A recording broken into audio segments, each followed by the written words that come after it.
wants to say anything. Nobody wants to give credit. Can you imagine? He would have received probably 10 Nobel Peace Prizes. And if George W. Bush or even Barack Obama had brought any peace between Israel and any of the single Arab countries, can you imagine the celebrations? The news coverage would have gone on and on. It would have been his legacy.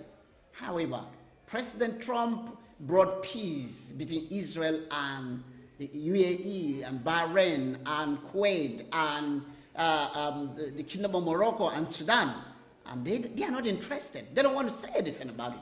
I remember when the peace process was signed, the signing of this peace agreement between Israel and Bahrain and Kuwait. I remember the media were there and they didn't ask any. Yes, Kelly McEnany, who was the White House press secretary, reported on it. I mean, with the press corps, and none of the press corps asked any question about the peace process. Rather, they were asking questions about the mask. So they are not interested in the peace process anymore. They don't want the peace. They are not interested in it. Wow, that is really shocking. Right, so we're going to go back a little bit into the video and look at two other powerful videos, regarding this subject. And I tell you, it is incredible what is happening in the Middle East, and Christians should be properly informed. That's the reason why you shouldn't trust the media.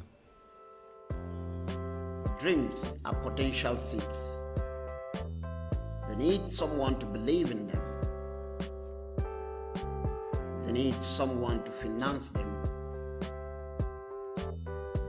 And they need someone to embrace them. Partner today with the World Missions Center, Abidjan, the Ivory Coast, and help us win Africa for Christ. When I was the Prime Minister of Canada, I was often asked this question: why do you support Israel? My response, in effect, was always the same. Why wouldn't I support Israel? Why wouldn't I support a fellow democratic nation where open elections, free speech, and religious tolerance are the everyday norm?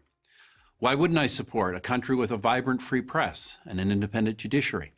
Why wouldn't I support a valuable trading partner and a wellspring of amazing technological innovation?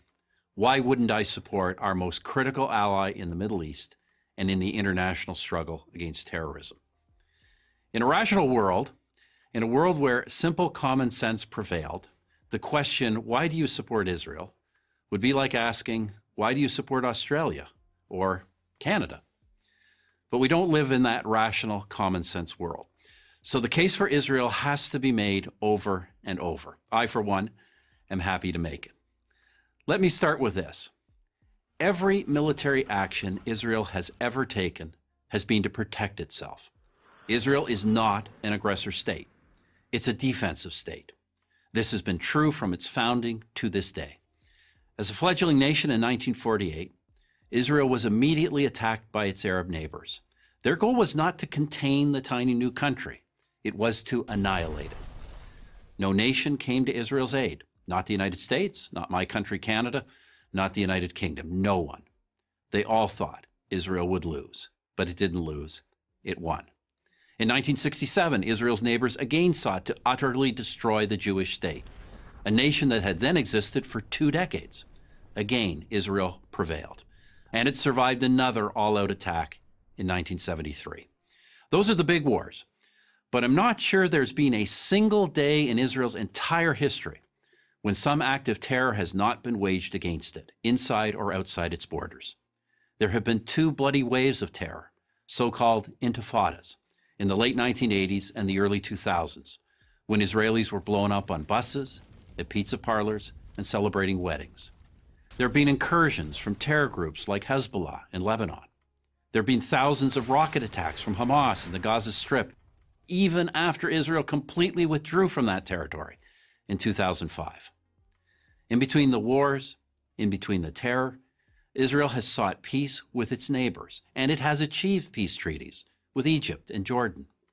For others, however, every Israeli gesture for peace is met with incitement and violence. I recount this history for one reason. Any nation that has endured what Israel has endured could easily have become a police state. But through it all, Israel has never abandoned its commitment to the rule of law, to democracy, to tolerance.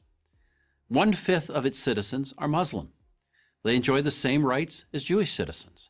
They occupy key positions in the nation's courts, press, and government, and they have their own parties representing them in the Knesset, Israel's parliament. To say that Muslims in Israel are the freest Muslims in the region is an understatement. How about this as a human rights test? Prisoners in Israel, be they Jewish or Arab, are well treated, well fed, and have access to the best possible medical care. Parents and spouses of these prisoners know where they are and that they are safe. Who else in the region but Israel can make that claim? Through all the wars and all the terror, Israel has survived, and especially in the last 20 years, it has thrived. It's known as Startup Nation, and with good reason. Key components of your cell phone and your laptop were designed in Israel. A drug or a medical device that has saved your life or the life of a loved one may have been developed in Israel. Yet there are leftist politicians, activists, artists, academics, and college students who devote their lives to denouncing Israel, calling for boycotts, demanding it be cut off from academic and professional societies, singling out Israel for condemnation. Sadly, only one explanation fits: anti-Semitism. Do these haters of Israel question the legitimacy of any other democratic nation, of any nation for that matter? Of course, the answer is no. Somehow they only manage to oppose the Jewish one. The State of Israel has now existed for 70 years. It is one of the freest, most prosperous, most successful nations on earth. Why do I support it?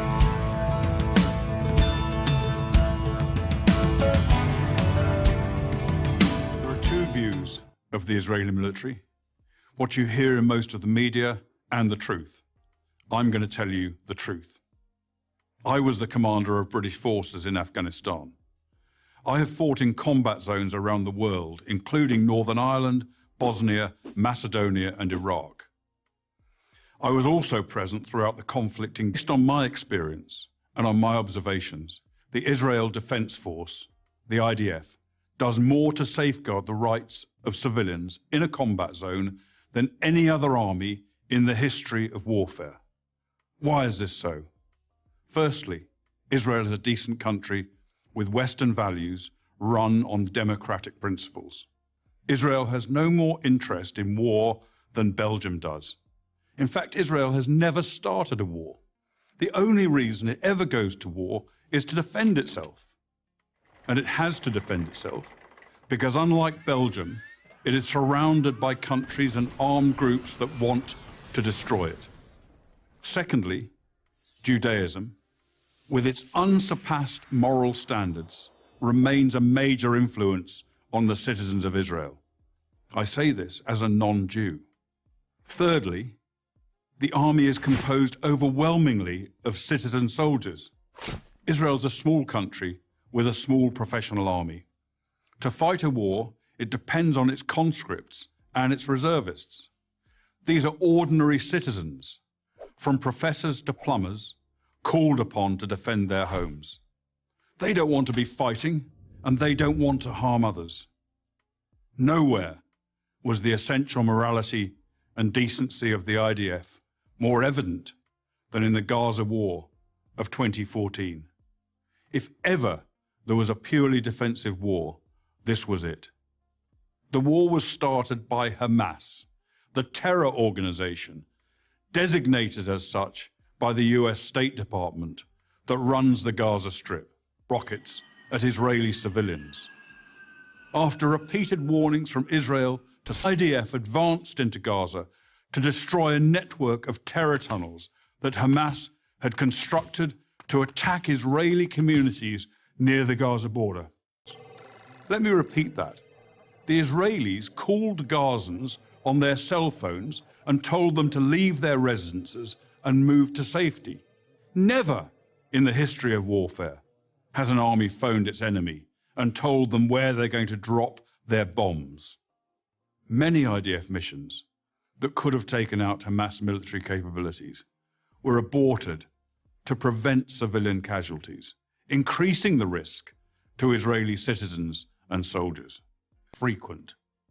But mistakes are not war crimes. Hamas, on the other hand, committed war crimes as official government policy. Hamas deliberately positioned its military assets among the civilian population, hiding weapons in schools and hospital rocket launchers alongside apartment buildings, then forced those civilians to stay in areas they knew would be attacked. They also instructed their people to report the lie that every Gazan killed was a civilian, even if they were actually fighters. And if there were no civilian deaths, Hamas made them up. Numerous internet sites show Palestinians elaborately staging sniper victims and ambulances, among other phony horrors. It's so common, there's even a term for it, Pallywood, as in Palestinian Hollywood. Ironically, it's the leaders of Hamas themselves who best understand the extraordinary measures the IDF will take to protect innocent civilians. They take full advantage of Israel's decency and adherence to the laws of war. No army takes such risks in order to protect civilians as the Israeli army does. I say this as a professional soldier. I say it because it's true, and people who care about truth should know it. I'm Colonel Richard Kemp for Prager University. Thank you very much for watching. We will be with you back again tomorrow. Thank you. God bless you. Christians should form their opinions based on godly information. God bless you. We appreciate you and we thank you. Good night, everyone.